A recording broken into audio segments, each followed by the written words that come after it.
With this, I take the opportunity to invite Ms. Devjani Ghosh to kindly deliver the opening remarks. Thank you, Adharv, and good morning, everyone. I think in the recent weeks, we've been seeing a lot of discussions as global leaders have been getting together. And we've been hearing a lot about national power, national influence, and how do you build these things.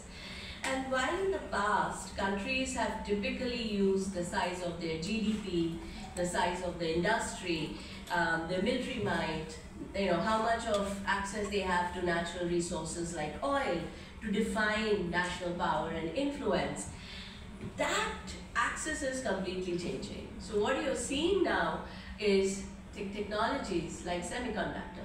Who has access to semiconductor supply chain? Who controls semiconductor supply chain? Data flow. Who controls the data flows of the world? Who controls access to clean energy? Who controls access to rare minerals? These are becoming the new levers that will determine, or that are determining, not just economic growth, but resilience, national security, and geopolitical influence. Who has the influence, right? And this is one of the key areas that NITI's Frontier Tech Hub is focused on. Our mandate is to look 5 to 10 years down the line to understand what are some of these really big, mega, disruptive tech shifts that is going to happen.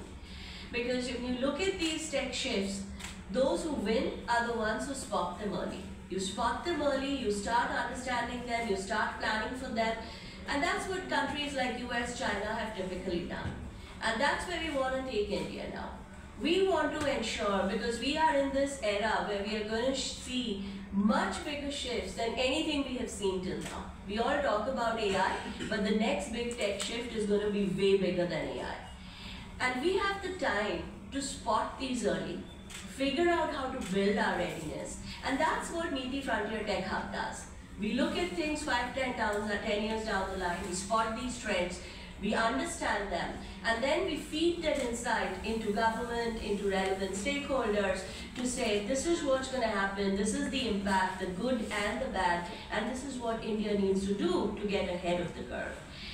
As part of that entire exploration process, one of the things we have been studying is how the rules of competition has been changing. And the rules of competition are today pretty much being drawn around what the world calls tech choke points.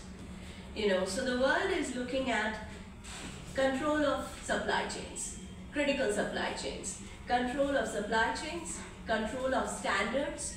In tech, you lead if you set standards, otherwise you follow. And last but not the least, who's building what alliances, strategic alliances. So these three things, supply chain, standards, and alliances, are defining the choke points and are also defining how does the geopolitical play entirely span out, right? And among the most critical choke points, the one that absolutely stands out, which is the foundation of all scientific and industrial progress, you cannot have scientific and industrial progress without it, is semiconductor. This is sort of the #1 choke point that the world is focused on.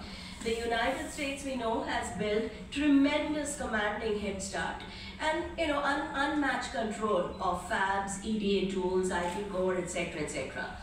The entry barrier for new people who want to get into this is very high. Very, not impossible, but it is very high. And therefore, a catch-up strategy becomes very difficult. So when you're thinking about technologies like semicon, you have to think about a disruptive strategy. And this is where 2D materials becomes very, very interesting. Because what we are seeing is, when we look at semicon, or we look at any of the other critical supply chains, what we study in the Frontier Tech Hub is what are the fault lines? What are the fault lines? What are the opportunities to reshape the value chain? What are the opportunities to bypass entrenched advantages and also to leapfrog? And when you do that analysis for the semicon value chain, one of the things that stand out is material size. And this is where 2D materials becomes very interesting. They represent pretty much a once-in-generation opportunity to break into the next wave of semiconductor and quantum technologies, not by following the old path, but pretty much rewriting the rules, right? So if silicon was it defined, was the anchor on which, the bedrock on which the semicon landscape of yesterday and today is defined, then 2D material is going to be the bedrock on which the semicon landscape of tomorrow will be defined. So we have the time and we have the capabilities, I believe, to start acting today to safeguard our semicon future and build a very disruptive leapfrog strategy.